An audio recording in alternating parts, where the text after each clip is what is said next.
Quand nous pensons à Rome, les premières images qui nous viennent à l'esprit sont celles de la grandeur, une ville qui a conquis le monde par sa discipline militaire, qui nous a légué des lois encore vivantes dans nos codes et qui a rempli de marbre, d'aqueducs et de temples la carte de l'Europe. Rome fut civilisation, ordre, pouvoir. Et pourtant, sous cette façade de pierre blanche bat une vérité bien plus inquiétante. La Rome des plaisirs interdits, des rituels sexuels qui se cachaient derrière les autels, de la violence transformée en érotisme et d'un désir qui servait autant à dominer qu'à humilier. Les chroniqueurs antiques comme Suétone et Tacite nous ont laissé des indices de ce monde secret, un univers où le sacré et le profane n'étaient que deux faces de la même médaille. Rome était capable de célébrer ses philosophes stoïciens, tandis que dans les sous-sols des palais impériaux se déroulaient des orgies où le pouvoir s'exerçait par la nudité. Ce qui nous semble aujourd'hui une contradiction était pour eux le reflet de l'ordre naturel. Le pouvoir masculin, pénétrant, devait se manifester dans tous les domaines, du Sénat au lit. Ce contraste nous révèle une société profondément marquée par l'obsession du contrôle. Rome organisait sa sexualité de la même manière qu'elle organisait ses légions, avec hiérarchie, discipline et violence. Il n'y avait pas de place pour l'amour romantique au sens moderne. Le lit était une scène de pouvoir où chaque geste avait des conséquences politiques, sociales ou religieuses. Le désir n'était pas un jeu intime, mais un champ de bataille invisible où l'on décidait qui dominait et qui se soumettait. En parlant de l'Empire, nous nous arrêtons souvent sur le monumental, mais nous oublions que sa vie privée était teintée de tabous et d'excès. Les Romains voyaient le sexe comme un langage universel, qui pouvait être utilisé pour bénir les mariages, pour punir les ennemis vaincus ou pour légitimer l'autorité divine de l'empereur. C'est pourquoi beaucoup de leurs pratiques nous semblent aujourd'hui effrayantes. Et pourtant, en leur temps, c'étaient des rites acceptés, voire nécessaires pour maintenir la stabilité d'une société qui dépendait des symboles et des sacrifices. Si nous regardons au-delà des mosaïques et des colonnes, nous découvrons un monde où la frontière entre religion et érotisme s'estompait jusqu'à disparaître. Les dieux étaient représentés avec des phallus érigés. Les rites matrimoniaux incluaient des actes que nous qualifierions aujourd'hui d'abus, et les banquets se transformaient en spectacles de domination. Tout était traversé par un principe sombre.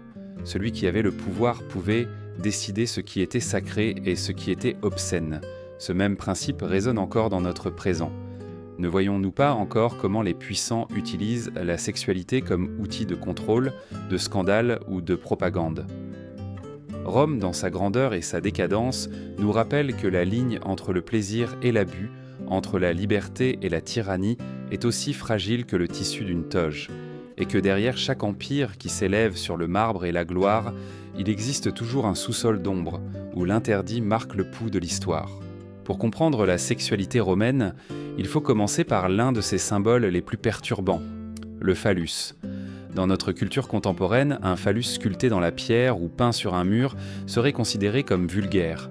Mais pour les Romains, le fascinus était une amulette de protection, un talisman contre le mauvais œil et une garantie de fertilité. Il était suspendu au cou des enfants, peint dans les boulangeries et les ateliers, placé sur les seuils des maisons comme un gardien invisible. Le sexe à Rome ne se cachait pas, il s'exhibait comme force vitale, comme pouvoir qui éloignait le malheur. Ce culte du phallus atteignait son point le plus inquiétant dans les rites matrimoniaux. Pour une jeune mariée romaine, la nuit de noces n'était pas une rencontre intime avec son époux, mais un rituel chargé de violence symbolique.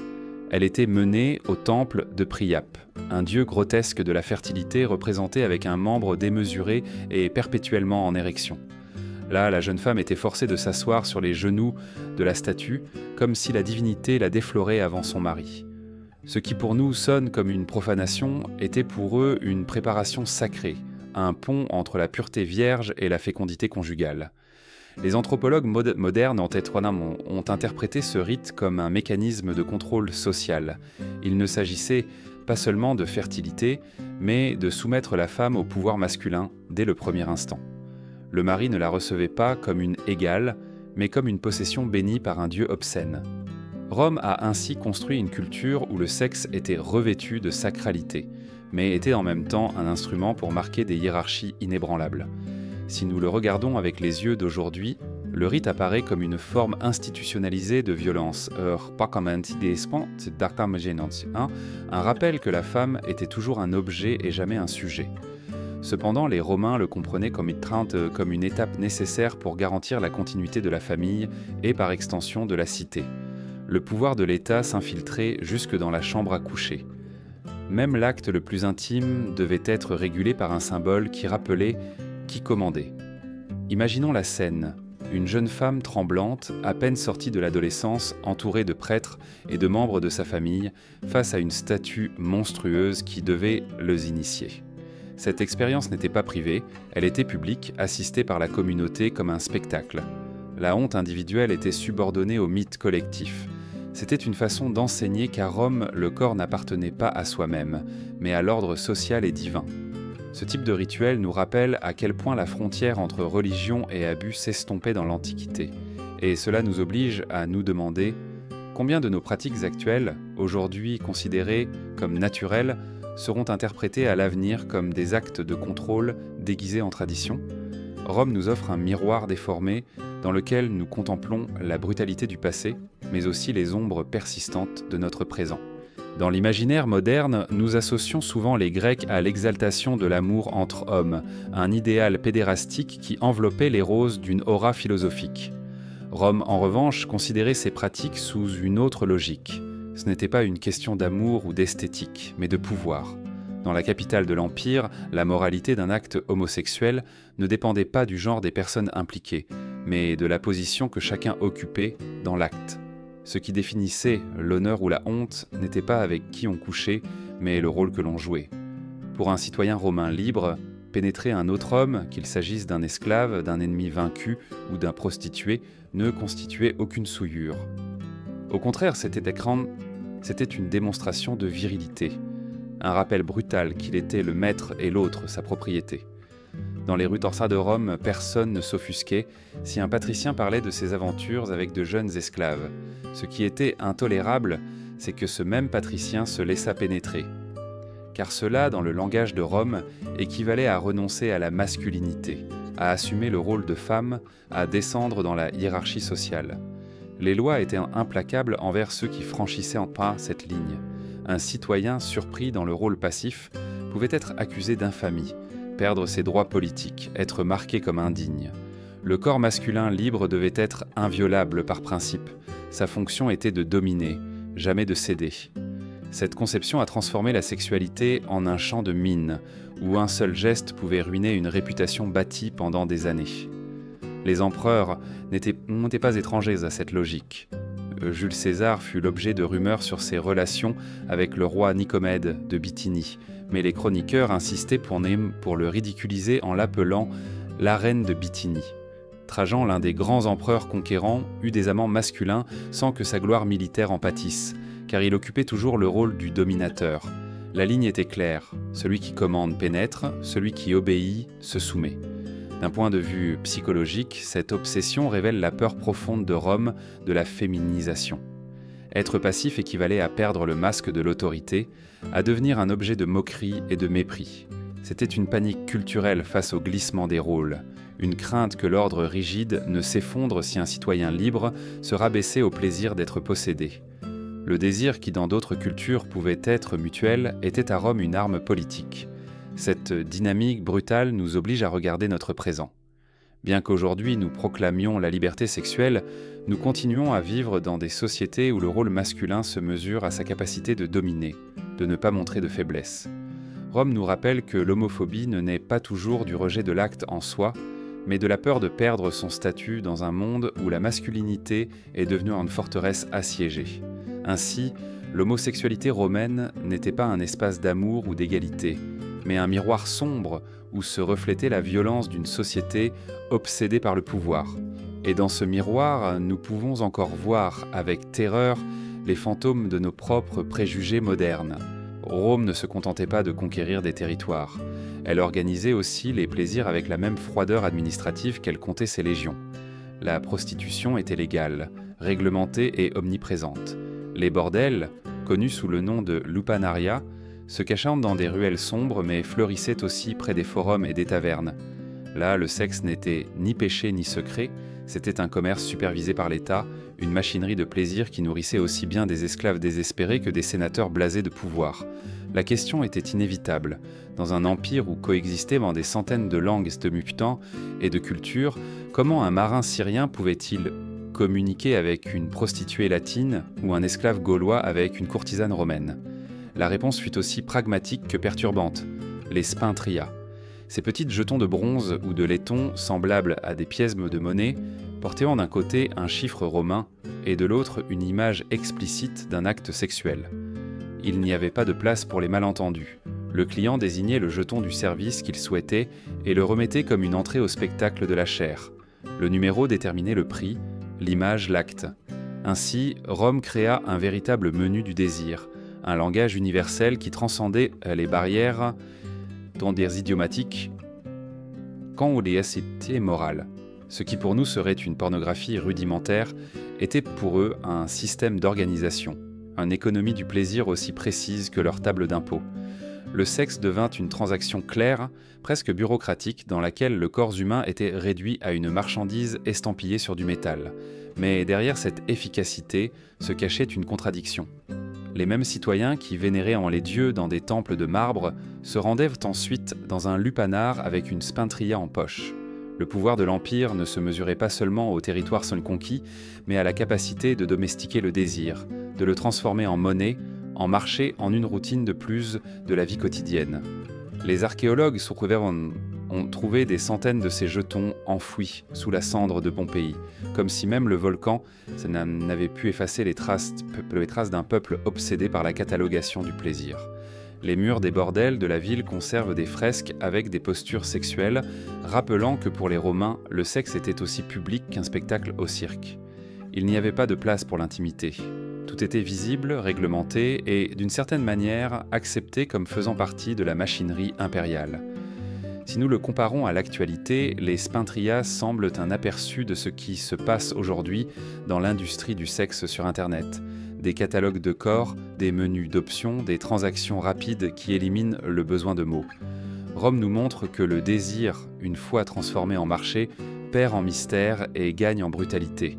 Et cela nous avertit que lorsque le sexe se réduit à un jeton, à un prix, à une image, l'humain disparaît derrière le mécanique. Pendant des siècles, le terme orgie romaine a évoqué des images d'excès, de corps entrelacés dans d'interminables banquets où le vin coulait à flots et la chair était dévorée sans fin. L'imagination populaire a ajouté le mythe du vomitorium, cette supposée salle où les convives vomissaient pour continuer à manger. La réalité cependant est plus ambiguë et à la fois plus perturbante. Le vomitorium n'était pas une pièce d'excès, mais un couloir architectural des amphithéâtres pour faire sortir rapidement les foules. Le mythe est né de la confusion, mais la vérité historique n'est pas moins sombre. Certains aristocrates provoquaient bien le vomissement pendant les banquets, un acte que les philosophes énonçaient comme un symbole de décadence morale et de gloutonnerie sans limite. Dans ce scénario, le sexe et le pouvoir se mêlaient à la nourriture. Les dîners privés de Caligula ou Néron sont devenus légendaires, non seulement par leur opulence, mais par la cruauté déguisée en plaisir. Caligula, selon Suétone, obligeait les épouses des sénateurs à coucher avec lui et commentait ensuite leur aptitude devant leur propre mari, réduisant l'intimité à un spectacle d'humiliation publique. Le lit n'était pas un espace d'amour, mais un théâtre politique où la domination devenait un divertissement. Néron a poussé l'obscénité à un niveau encore plus délirant. On parle de banquets flottants sur des lacs artificiels, de bateaux décorés comme des temples du plaisir, où des femmes nobles étaient forcées de servir comme courtisanes, tandis que l'empereur naviguait au milieu de la musique, du vin et des cris de plaisir forcés. Ce n'était pas seulement du déchaînement, c'était la théâtralisation du pouvoir absolu. Démontrer que même les familles les plus nobles ne pouvaient échapper à son contrôle. La paradoxe est inquiétante. Ces scènes n'étaient pas le quotidien du citoyen ordinaire, qui pouvait à peine se permettre du pain et du vin coupés d'eau. C'était un des spectacles réservé à l'élite, une minorité qui utilisait l'abondance et le sexe comme arme de domination. Et pourtant, ce sont ces histoires qui ont survécu dans la mémoire collective, peignant Rome comme une civilisation rongée par la luxure. Si nous regardons ces orgies avec des yeux modernes, ce qui émerge n'est pas tant le plaisir que la violence. le banquet devient un champ de bataille, où les règles sociales se brisent sous la volonté de l'empereur. Manger et forniquer étaient un des actes quotidiens, mais entre les mains du pouvoir absolu, ils se transformaient en rite d'humiliation. L'excès n'était pas seulement de l'hédonisme, c'était une démonstration que la dignité humaine pouvait être écrasée comme des raisins sous les pieds d'un dictateur.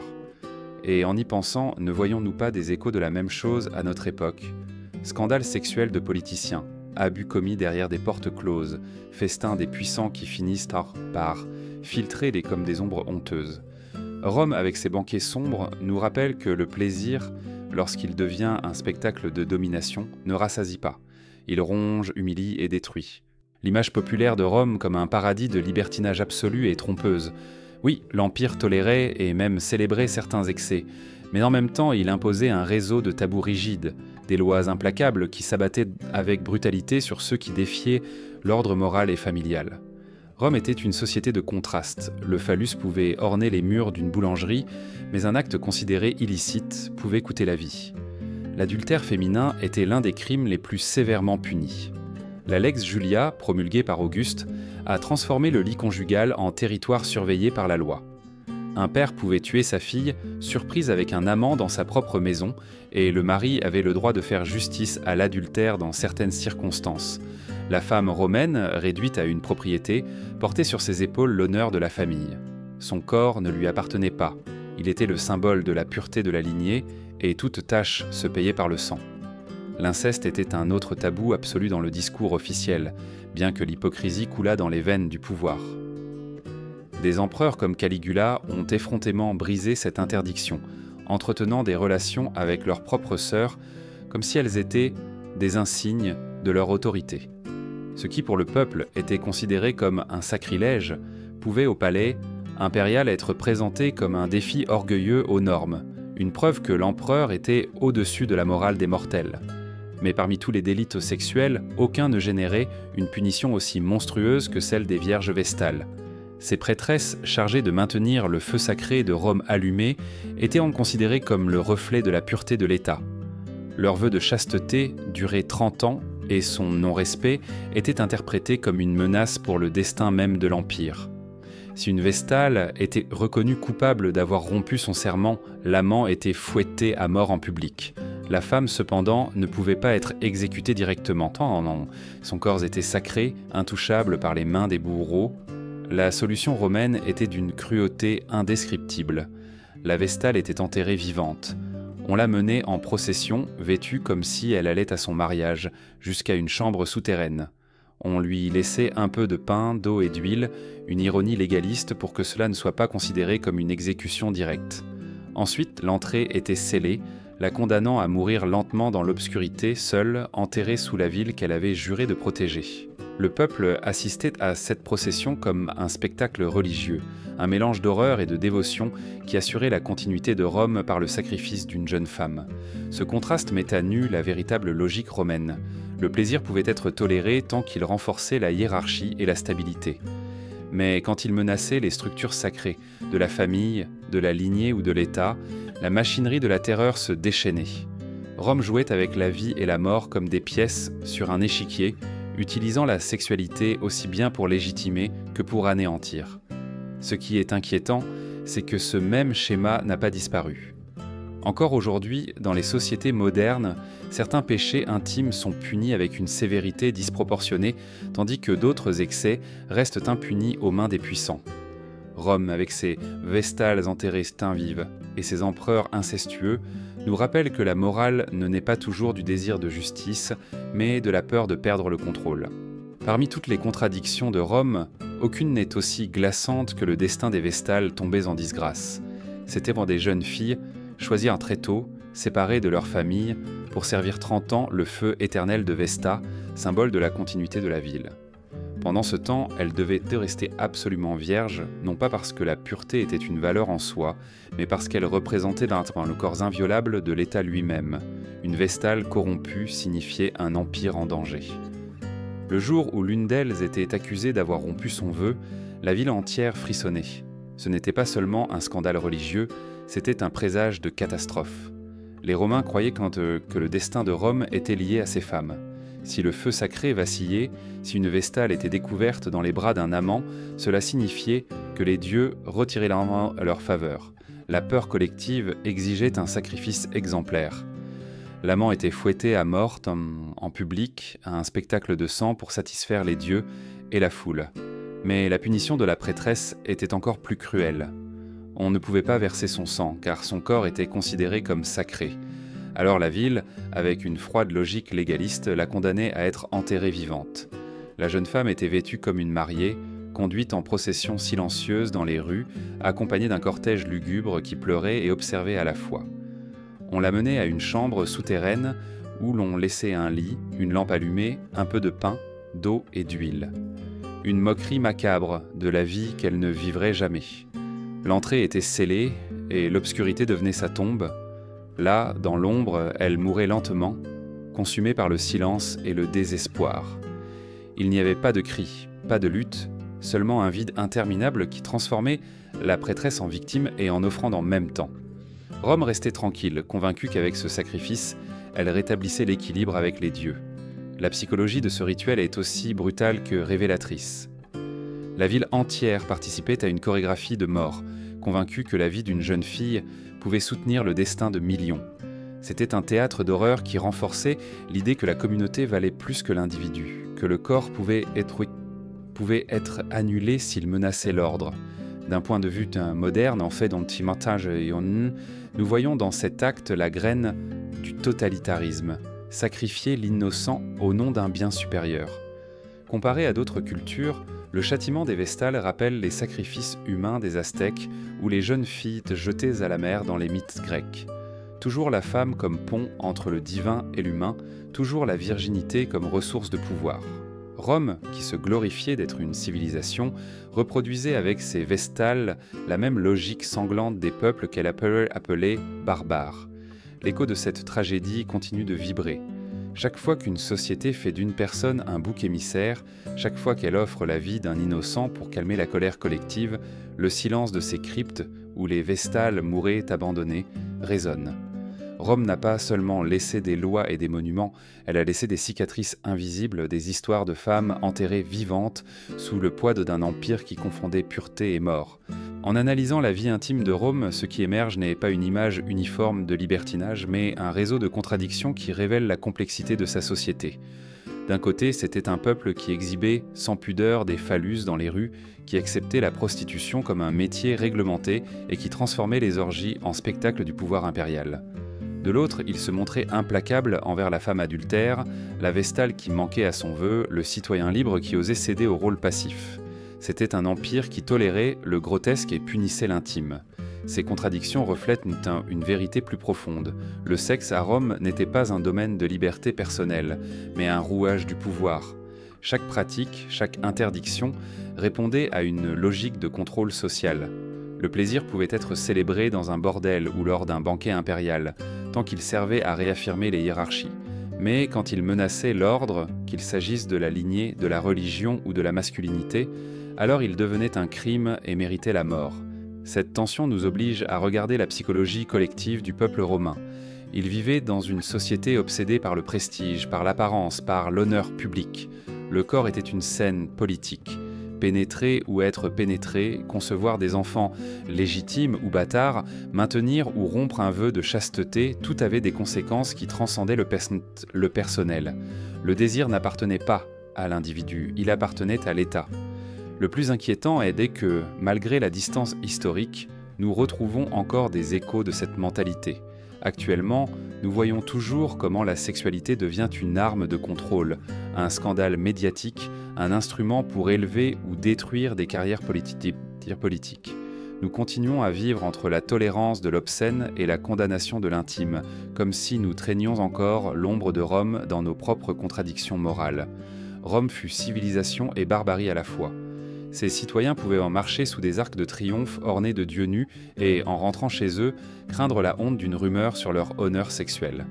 Cette ambiguïté, ce mélange d'exhibitionnisme et de répression, révèle pourquoi Rome a fasciné et horrifié à la fois ceux qui sont venus après. En fin de compte, le désir romain était un miroir sombre dans lequel se reflétait le pouvoir. un pouvoir qui pouvait libérer ou détruire, sacraliser ou condamner. Et le plus perturbant est peut-être de reconnaître que cette même logique, déguisée sous d'autres noms, est toujours vivante dans nos sociétés modernes. En surface, Rome semblait indestructible. Ses légions dominaient des territoires de la Bretagne à la Mésopotamie, ses aqueducs portaient d'un cyprès de l'eau à des millions de personnes. Ses lois imposaient l'ordre à une mosaïque de peuples. Mais dans les entrailles de l'Empire, dans les sous-sols de ses palais et dans les cryptes où les vestales étaient enterrées en vivantes, battait une maladie silencieuse, la corruption du désir transformée en outil de pouvoir. Les chrétiens ultérieurs ont interprété cette décadence sexuelle comme l'une des causes de l'effondrement de Rome. Bien que l'explication soit plus complexe, invasions barbares, crises économiques, guerres internes, en tout cas, il est certain que l'Empire s'est corrompu de l'intérieur. Lorsque le plaisir se transforme en humiliation et la religion en instrument de terreur, la cohésion sociale commence à se fissurer. Rome, qui avait construit sa grandeur sur la discipline, a fini par se dévorer elle-même dans un festin d'excès. Le feu des Vestales, autrefois symbole de stabilité, s'est éteint. Pas littéralement, mais dans l'imaginaire collectif. La pureté de l'État s'était corrompue avec des incestes impériaux, des banquets dépravés et des sacrifices injustifiables. Le peuple ne faisait plus confiance à ses dieux, et les dieux semblaient avoir retiré leur faveur. La chute de Rome ne fut pas un coup de foudre soudain, mais une lente extinction alimentée par sa propre ombre. Si nous regardons cet héritage aujourd'hui, nous découvrons que l'héritage de Rome ne réside pas seulement dans ses lois et ses monuments, mais aussi dans ses contradictions. La moralité sexuelle, qui oscille entre la tolérance obscène et la répression brutale, continue de marquer nos sociétés. Les scandales des puissants, les lois qui régulent l'intimité, l'obsession de contrôler le corps féminin. Tout cela est l'écho d'un empire qui, bien que mort, continue de gouverner depuis les ruines. Peut-être l'image la plus symbolique de cet héritage est-elle celle de la dernière Vestale condamnée. Vêtue de mariée, conduite dans l'obscurité, transformée en sacrifice pour soutenir un ordre qui s'effondrait déjà. Cette tombe scellée n'a pas seulement enfermé une femme, mais toute une civilisation incapable de concilier le plaisir avec la justice. Et quand la dalle était tombée sur elle, la dalle a aussi commencé à tomber sur Rome. La leçon est amère. Aucun empire, aussi puissant qu'il puisse paraître, ne survit lorsqu'il transforme le désir en une arme contre son propre peuple. Rome a brillé de gloire, mais aussi d'excès. Et dans les cendres de sa chute, elle nous a laissé un rappel éternel. Ce qui ronge les civilisations ne vient pas toujours de l'extérieur, mais des plaisirs sombres qui s'incubent en leur propre cœur.